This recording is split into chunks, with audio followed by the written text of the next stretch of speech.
আজ পড়ছি স্বামী বিবেকানন্দ ও আমাদের সম্ভাবনা বই থেকে। বইটি লিখেছেন শ্রী নবনীহর মুখোপাধ্যায় মহাশয়। পড়ছি চরিত্রের সংজ্ঞা ও ভবিতব্য নামক অংশ থেকে।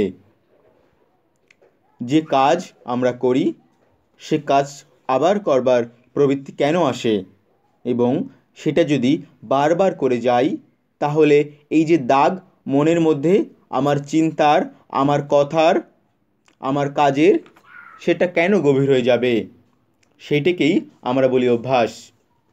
সেটা গভীরতর হলে তা হয় আমাদের প্রবণতা, এবং সেই রকম নানান রকমের প্রবণতার সমারই হলো আমাদের চরিত্র। তাহলে আমরা এই বৈজ্ঞানিক বিশ্লেষণের মধ্যে দিয়ে দেখতে পাই যে আমাদের চরিত্র আমরা ইচ্ছানুরূপ গড়তে পারি। আমাদের চরিত্র আমাদের জন্মগত নয়। আমাদের চরিত্র বিধাতা আমাদের কপালে লিখে দেন না। আমরাই আমাদের ভবিতব্যের স্রষ্টা, কারণ আমাদের চরিত্রই আমাদের ভবিতব্যকে গড়ে তুলবে। চিন্তা আমাদের কাজে প্রবৃত্ত হবে, আমাদের কর্ম আমাদের অভ্যাসে পরিণত হবে, অভ্যাস পরিপক্ক হয়ে আমাদের প্রবণতা আসবে, প্রবণতার সমার হবে আমাদের চরিত্র।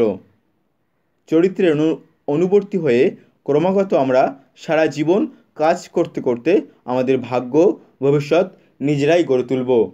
কাজেই এটা যখন জানলাম তখন আমার দায়িত্ব খুব বেড়ে গেল, কারণ আমার ভবিষ্যতের জন্য আমি ছাড়া আর কেউ দায়ী নয়।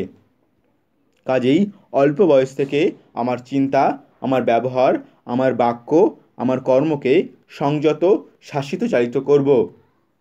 সাবধান হব, চিন্তা করে এগুলোকে ভালোর দিকে নিয়ে গিয়ে একটা ভালো চরিত্র গড়ে তুলব, কারণ যদি তা না করি আমার ভবিষ্যৎ খারাপ হবে।